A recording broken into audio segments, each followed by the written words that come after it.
You can also follow us on Facebook at Psalm TV and on YouTube at Psalm TV Live. Now the major headlines. National news. Shettima chairs first next since river security crisis and state of emergency as state police left off agenda.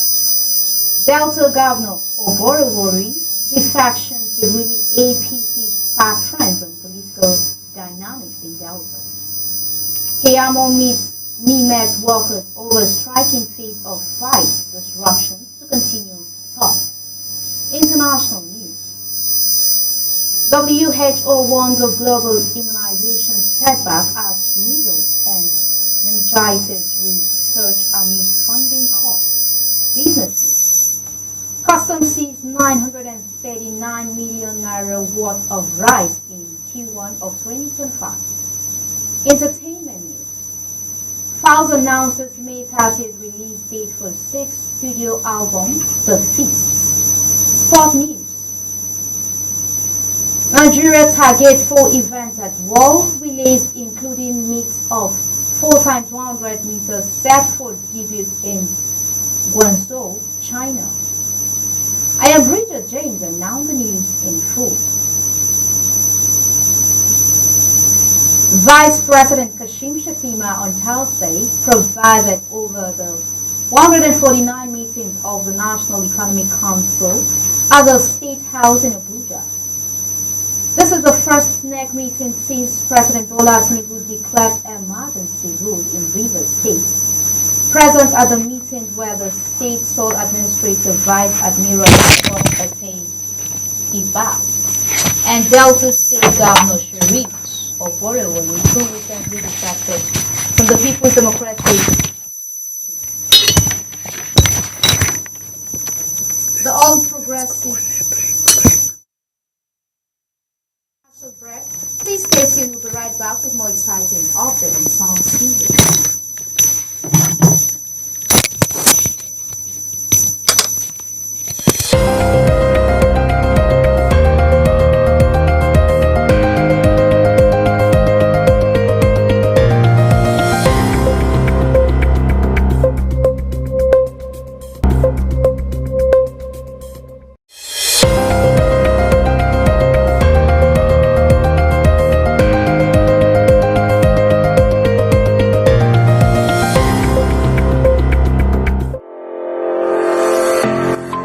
Are you ready to advance your career in health and management? Higher Ground College of Health and Management Sciences invites ambitious students to pursue excellence in dynamic learning environments. Why choose us? Our institution offers a transformative educational experience, combining education excellence and practical skills. We provide a cutting-edge curriculum with hands-on training, mentorship from industry professionals, networking opportunities for career growth, and leadership development for global impact. The programs offered include BSc, Medical Laboratory Science, Nursing Science, Environmental Health Science, Public Health, Community Health, and Health Economic. We also offer HND in Public Nursing. Our facilities, modern computer and medical.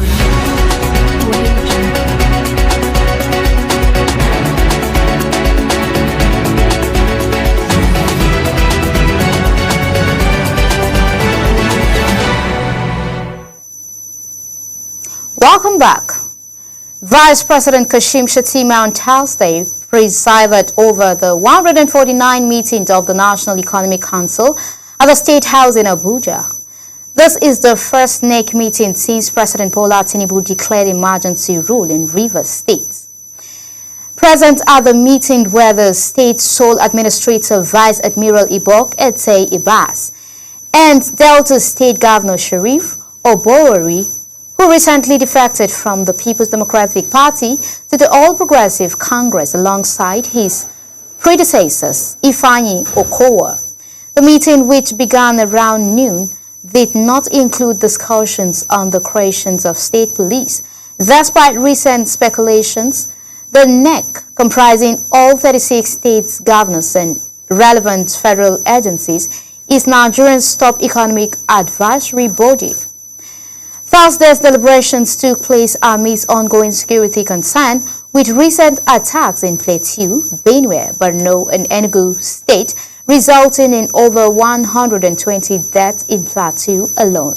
Despite earlier submission by states on the proposed state police initiative, it remains off the agenda.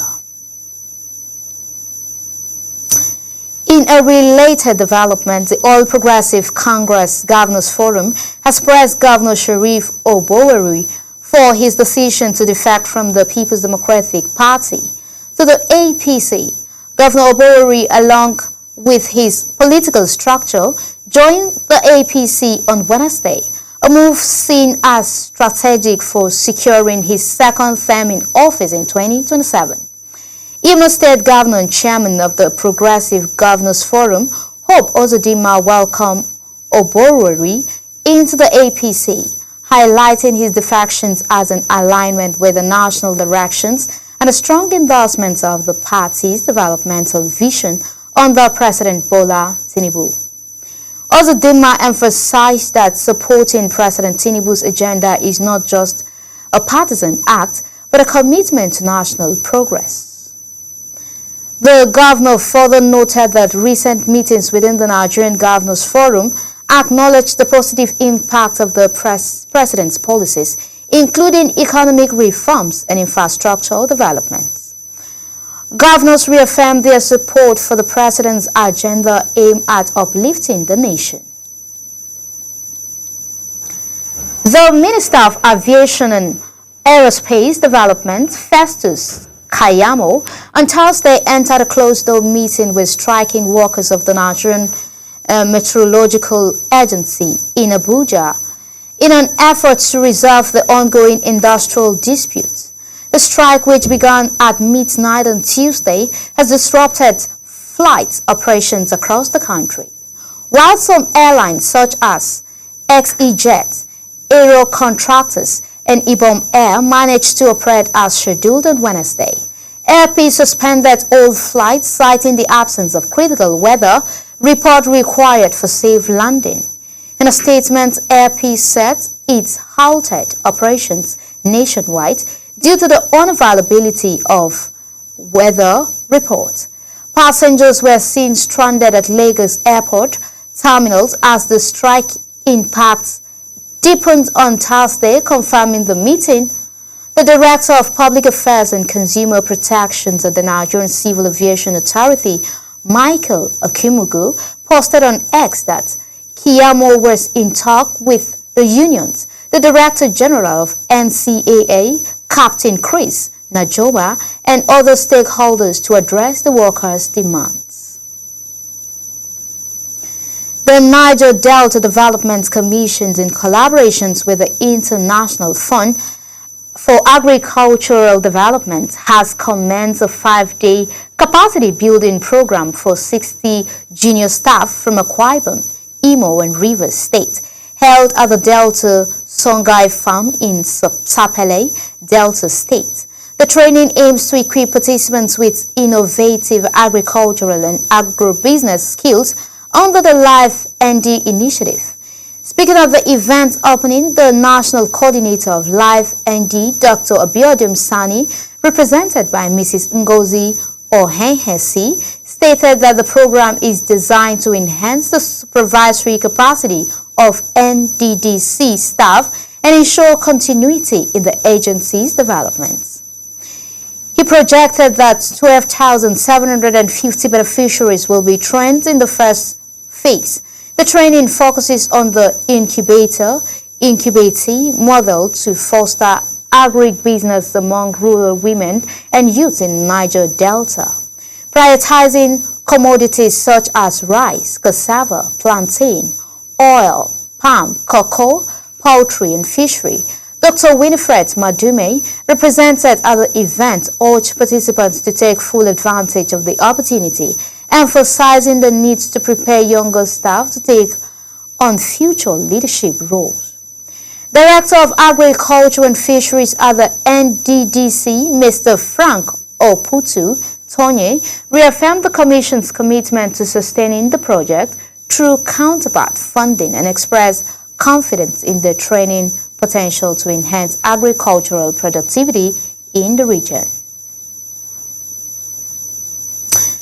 The Nigerian Air Force has airlifted hundreds of junior airmen and junior airwomen from the Air Force military schools and Air Force Girls military schools in Jos to various locations across the country.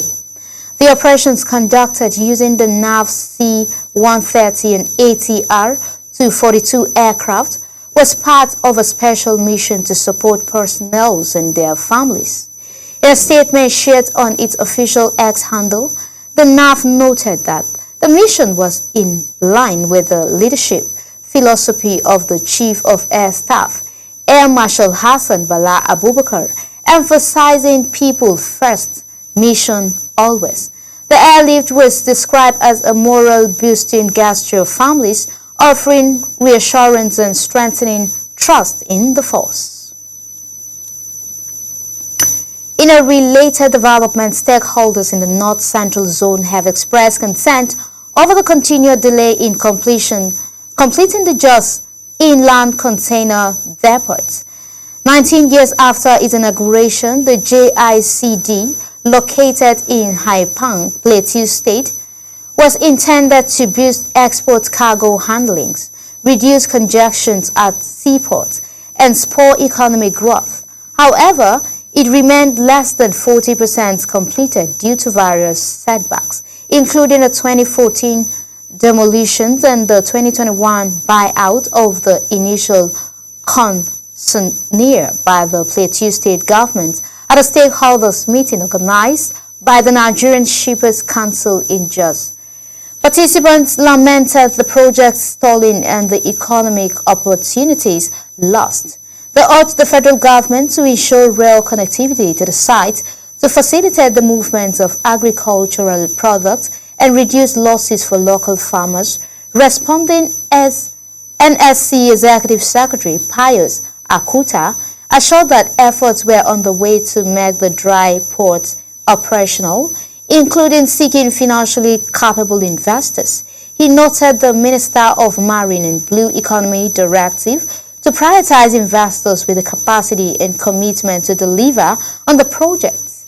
Plateau State officials also reiterated their commitment to partnering with credible investors to operationalize the facility and prevent the project from becoming a white elephant. Brigadier General Olakunle Nafiu, the Director General of the National Youth Service Corps, expressed support for the proposed partnership with the National Drug Law Enforcement Agency, calling it a positive step in tackling youth drug abuse.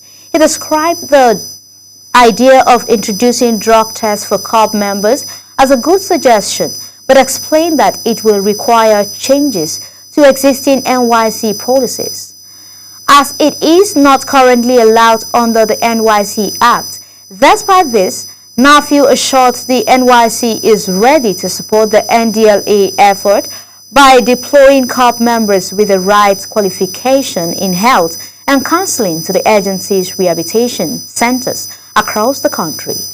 He promised to carefully consider all the NDLS recommendations and work on implementing them in a way that align with NYC's legal guidelines. The presidency has declared former Vice President Atiku Abubakar's political future as bleak, following the defections of key PDP figures, former Governor Ifeanyi Okowa, Governor Sharif Oborori, and his deputy to the APC. Presidential aides Bayo Ananugwa mocked Atiku, saying his planned opposition coalition has crumbled. Meanwhile, APC National Secretary Senator Ajibola Basiru dismissed fears of a one-party state, attributing the wave of defections to the opposition's internal weakness and praising the APC's grassroots efforts. In a related development, Senator Kawu Sumaila, representing Kano South, has confirmed his defections from the new Nigerian People's Party to the All Progressive Congress, citing his constituents' welfare as his top priority. Sumaila said his decisions was guided by local political realities and the need to secure a better future for Kano South. The federal government has announced that reform in Nigeria's power sector have yielded 700 billion naira in revenue so far in 2024. The significant boost, according to authorities, is largely attributed to the recent electricity tariff increase, which has made energy more expensive for consumers across the country. The Academic Staff Union of Universities, ASUU, has denied claims by the federal government that it has released 50 billion naira to settle end allowances for university lecturers. In a statement, ASUU National President Professor Emmanuel Osoveke clarified that the union has not received any verifiable evidence of the payments, dismissing the government's claim as unsubstantial. He emphasized that while the union had been verbally informed, no official documentations or transfer of funds had been provided. The federal government has previously announced the release of 50 billion naira to settle outstanding allowances for both academic and non-academic staff, a move touted as part of President Bola Tinubu's commitment to transforming Nigeria's education sector. Lieutenant General Olufemi Oluyede, the Chief of Army Staff, has urged Nigerian Army's troops to make necessary sacrifice to ensure peace and security in the country. Speaking on Wednesday at the gathering of troops from the 22nd Armored Brigade, the Nigerian Army Institute of Science, Education and Technology, and the Nigerian Army College of Education in Ilorin, Kwara State, Oluyede emphasized the importance of maintaining a peaceful environment for national development. Oluyede assured the troops of his commitment to enhancing their welfare through improvements in barracks infrastructure, education for their children, medical services for their families, and better equipment. He also highlighted the recent increase in troops' ration cash allowance as a motivational effort to support their work. The COAS urged the soldiers to intensify their efforts to eliminate threats to national security, particularly in Kwara State. He reassured the troops that the nation is calling on them to ensure safety and unity, offering his full support to help them succeed in their duties. During an extraordinary session of the ECOWAS Council of Ministry in Accra, Ghana, Nigerian Minister of Foreign Affairs Yusuf Tola addressed the council announcing plans to relocate ECOWAS institutions and agencies from Mali, Niger and Burkina Faso. This follows the country's withdrawal from the regional bloc after transitioning to military junta governments. The decisions also include the suspension of ongoing regional programs within these nations and reassessment of ECOWAS operations. Thoga, who chaired the section, acknowledged the challenges presented by the situation but emphasized the importance of resilience. He referred to the moment as a difficult chapter for ECOWAS, while affirming the bloc's continued commitment to regional integration. The ministers discussed logistical strategies to ensure that essential functions in security, economic development, and regional mobility continues without disruptions. A comprehensive framework for this engagement, which include relocations planned for ECOWAS institutions, is being developed to minimize any potential disruptions. Thoga also reiterated that although these developments are unprecedented, they offers an opportunity for ECOWAS to renew and strengthen its resolve. The chairman of Fufore Local Government Council in Adamawa State, Honorable Shaibu Babers, has died following a prolonged illness. According to confirmation from family sources, Babers, who previously served in the Adamawa State House of Assembly representing the Fufore Gurin State constituency, was widely respected for his leadership in both legislative and local government roles. Details surrounding his passing remains undisclosed, but tributes have poured in from political associates and community leaders who remember him as dedicated public servant. In a separate incident, 6 people lost their lives and 5 others were injured in a motor accident in Okene, Kogi State. The crash, which occurred when truck lost its brake while ascending a hill, involved 7 vehicles. Senator Natasha Akpoti-Odohan expressed her condolences to the victims' families, urging stricter adherence to road safety regulations and calling for increased public awareness, especially among commercial drivers. The Central Bank of Nigeria has approved cash-based basic travel allowance for Nigerian pilgrims participating in the 2025 Hajj. This development follows Vice President Kashim Shettima's interventions on behalf of the pilgrims after concerns were raised over CBN's initial plans to mandate the use of debit cards for BTA. Commissioner for Policy, Personnel Management and Finance, Aliu Abdulrazak, confirmed the decision, citing challenges with ATM access in Saudi Arabia that could have hindered pilgrims' transactions. NAHCON Secretary Dr. Mustafa Ali clarified that the move was neither a subsidy nor a concession but a practical adjustment to ensure smooth pilgrimage operation. CBN Director of Human Resources Malam Abba Aliyu emphasized that the change was made in considerations of the pilgrims' financial literacy and comfort. President Bola Tinubu has ordered comprehensive overhaul of Nigerian security architecture following a spate of deadly attacks in Borno, Benue, Plateau and Kwara State at the crucial meeting with Security and Intelligence Chief at the State House. The President expressed deep concern over the persistent killing and declared enough is enough. National Security Advisor Nuhu Rihadu, speaking to journalists after the meeting, said the President issued firm directive to curb the wave of violence. He revealed that even during Tinubu's recent travel to Paris and London, he remains actively engaged with national security matters and gave instruction remotely. Ribadu noted that security chiefs had been deployed to the affected states to assess the situations and report back.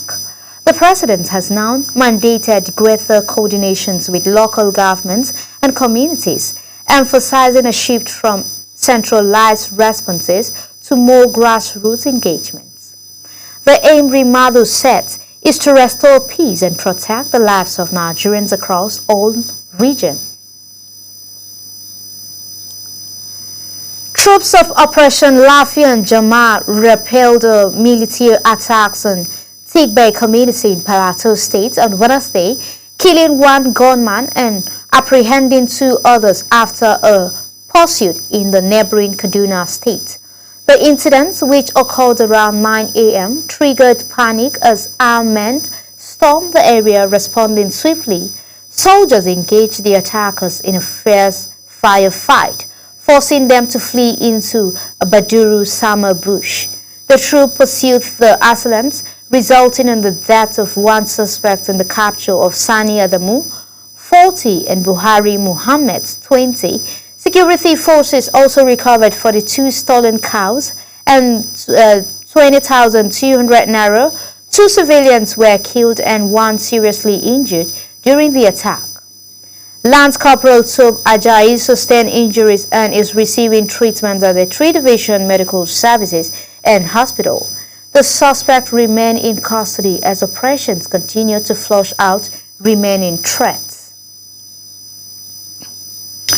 The Minister of the Federal Capital Territory, Nyesom Wike, has summoned Julius Berger, Abuja Investment Company Limited, and the Federal Capital Development Authority over the discrepancies in the executions of the Abuja International Conference Center rehabilitation project. While inspecting the site on Wednesday, Wike expressed displeasure upon discovering that the contract for furnishing the conference hall originally awarded as a whole to Julius Berger in April 2024, have been partly resignated to another contractor without his knowledge or approval. He questioned the rationale and authority behind the change, insisting on unified standard of quality across the facility. Wike warned against irregularities and stressed that any wrongdoing would attract strict consequences, emphasizing that no one will be treated as a sacred cow. Despite the controversy, the minister commended the quality of work done so far and also inspected other projects, including the interchange of Nikon Junction and the construction of Shehu Shagari Way, expressing satisfactions with their progress and readiness for May inauguration. Let's take a brief commercial break. Don't change the channel. We'll be right back with more exciting updates on Super Media Television. Please don't go away.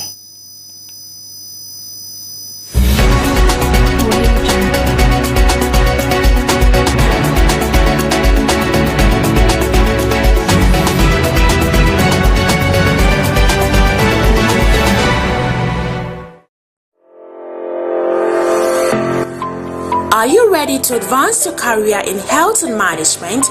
Higher Ground College of Health and Management Sciences invites ambitious students to pursue excellence in dynamic learning environments. Why choose us? Our institution offers a transformative educational experience, combining education excellence and practical skills. We provide a cutting-edge curriculum with hands-on training, mentorship from industry professionals, networking opportunities for career growth, and leadership development for global impact. The programs offered include BSc, Medical Laboratory Science, Nursing Science, Environmental Health Science, Public Health, Community Health, and Health Economy. We also offer HND in Public Nursing. Our facilities: modern computer and medical labs, research centers and digital libraries, and interactive learning spaces and study zones. Who can apply? Aspiring professionals in health and management can apply. Working individuals seeking career advancement can also apply. International students looking for a global learning environment are also key applicants.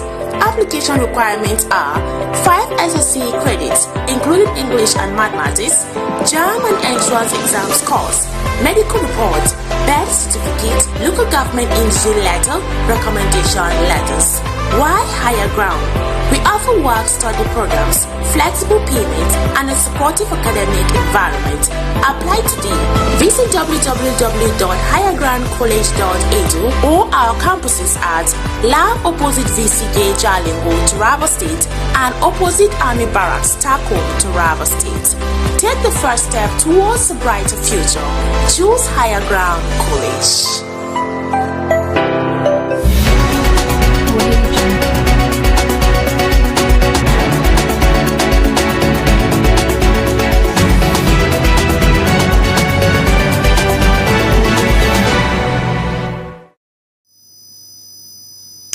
Welcome back. Coming up next on the international news, immunizations efforts globally are under serious threat due to a surge in misinformation, population growth, humanitarian crisis, and funding cuts. According to the World Health Organizations, UNICEF and Gavi, the Vaccine Alliance, in a joint statement marking World Immunization Week, April 24 to 30th, the agencies warn of rising outbreak of vaccine-preventable diseases such as measles, meningitis, and yellow fever. Disease like diphtheria, one nearly eradicated, one also re-emerging. WHO Director General Dr. Tedros Ghebreyesus emphasized that funding cuts to global health are undermining decades of progress, placing millions of lives at risk. In 2023 alone, measles cases rose to an estimated 10.3 million, marking a 20% increase from the previous year. The upward trend has continued into 2025, with 138 countries reporting measles cases. Meningitis and yellow fever have also peaked, particularly in Africa. In the first quarter of 2025, over 5,500 suspected meningitis cases and nearly 300 deaths were reportedly in 2022 in 22 countries. Yellow fever cases have also increased in both Africa and the Africas. The report highlighted that nearly half of WHO country offices, primarily in low and middle-income countries, are experiencing moderate to severe disruptions to vaccinations effort due to reduced donor funding. UNICEF Executive Director Catherine Russell warned that immunization setbacks are now comparable to those seen during the COVID-19 pandemic. Despite these challenges, WHO, UNICEF, and Gavi reiterated the life-saving power of vaccine, which prevents approximately 4.2 million deaths annually. They called for renewed political commitment and funding to meet the goal of the immunizations agenda in 2030. Gavi CEO Dr. Sania Nistor noted that the alliance is preparing for a major pledging summit on June 25, 2025, aiming to raise $9 billion to protect 500 million children and save 8 million lives between 2026 and 2030. The United Kingdom government has officially banned transgender women from participating in the female category of Ultimate Pool Group, following a Supreme Court ruling that interpreted woman and sex in the Equality Act 2010 to mean biological woman and biological sex. The ruling comes amidst a legal challenge by trans woman Harriet against the English Basketball Federations over its rule change that excluded transgender women from female competition. A group of female players had earlier contested UPG and World 8 Ball Pool Federation's policies that permitted trans women to compete. Following the ruling, UPG updated its policy, becoming the first sports body in the UK to do so, citing a report co-authored by experts in biological and Q sport. UPG classified 8-ball pool as a gender-affected sport, stating that female players face unique disadvantage and that transgender women retain male advantage. The Equality and Human Rights Commissions endorsed the Supreme Court's interpretations, with its chairperson, Baroness Kinwer, emphasizing that organizations must now align with the legal clarity provided. UPG confirmed that while its women's category is now restricted to biological females, its open category remains inclusive to all. Meanwhile, the London Marathon organizer have indicated they would await further guidance from the EHRC and Sport England before updating their own eligibility criteria. Currently, transgender athletes may self-identify their gender for general participation, but only biological women are eligible for elite and age category races. And business news. The National Agency for Science and Engineering Infrastructure has expressed concern over the low patronage of Nigerian-made products, citing affordability and public perceptions as key challenges. At a stakeholders meeting in Akure, Ondo State, Naseni's Deputy Director of Engineering, Joseph Alasoli, said the performance for foreign goods continues to hinder local innovations. He highlighted efforts by the agency, including training over 50 participants in handmade productions to boost support for indigenous technology. Absolutely emphasized Naseni's mission to promote homegrown science, engineering, and technology across its 12 institutes.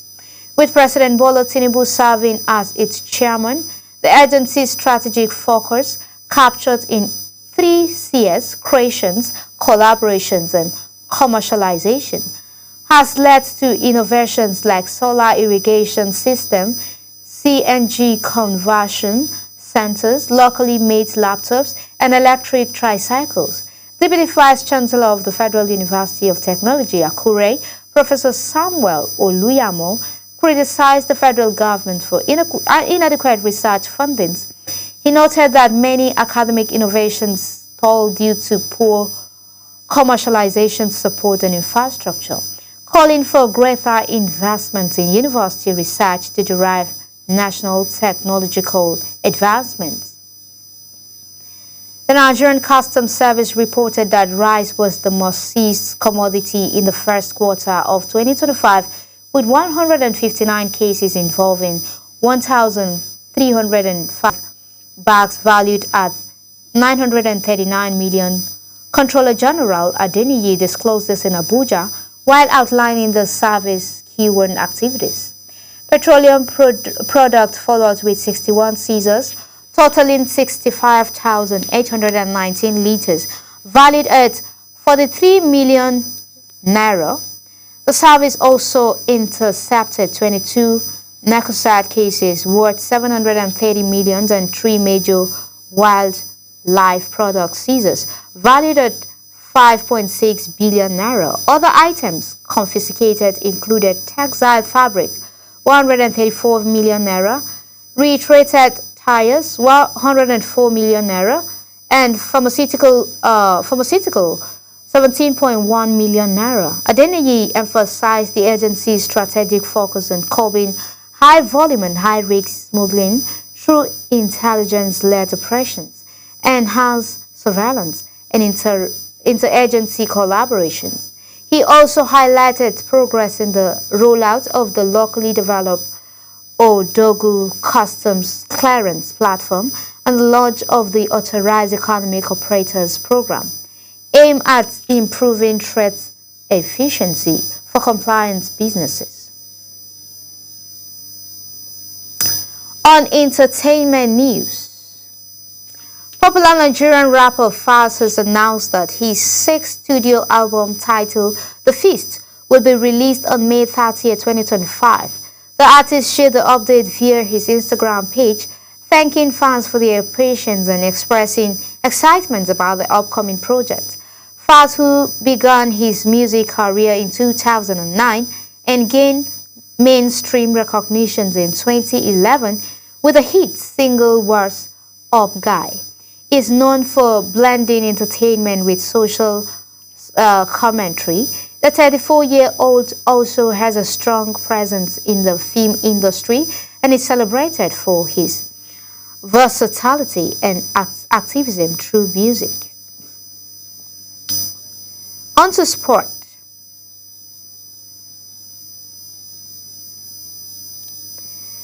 Team Nigeria will compete in 4 events of the 2025 World Athletic Relay in Guangzhou, China on May 10th to 11th, according to the Athletic Federations of the Nigeria.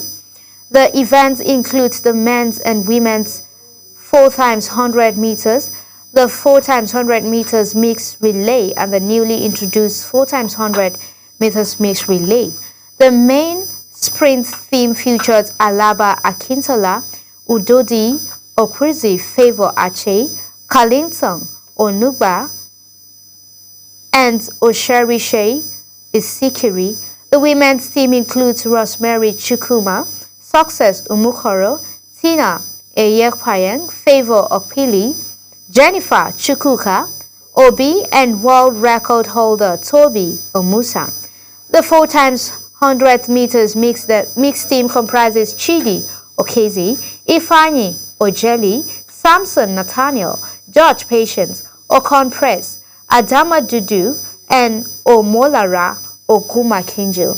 Athletes for the 4x100 meters mixed relay will be selected from a pool including Ashe, Akintole, Ozunkure, Ofili, and Omukoro. Qualification came through performance at the Paris 2024 Olympic and the African Games AFN Secretary Israel Ingwang noted that Nigerian choice to compete in only 4 events was strategic, focusing on areas with strong medal prospects. This edition marked the 7th World Relay and the first in China. It also featured the global debut of the 4x100 meters mixed relay to be officially organized from 2026. That's all for this edition of News at 9 p.m. from Psalm TV. Before we go, here is a recap of the major headlines. The national news. Vice President Shettima chairs first NEC meeting since the Rivers security crisis, with state police notably left off the agenda. Delta State Governor Sharif Oborowori's defections today, ruling APC spark fresh political realignment in the state. Aviation Minister Festus Kayamo engaged NIMET workers in talk as strike action continues to disrupt flight operations. International news. The World Health Organization raises alarm over a global immunization setback, citing reassuring measles and meningitis amidst major funding cuts. Business news. Nigerian Customs seized 939 million worth of smuggled rice in the first quarter of 2025, signaling intensified border enforcement. Entertainment news. Nigerian rapper Falz confirmed May 30th release for his 6th studio album, the feast following months of anticipation. Sport news. Nigeria sets sights on 4 relay events, including a mixed 4x100 debut at the upcoming World Relay in Guangzhou, China. Stay tuned for more lined up of programs from Psalm TV. You can also follow us on Facebook at Psalm TV and on YouTube at Psalm TV Live. I remain Bridget James. Thank you for watching and goodbye for now.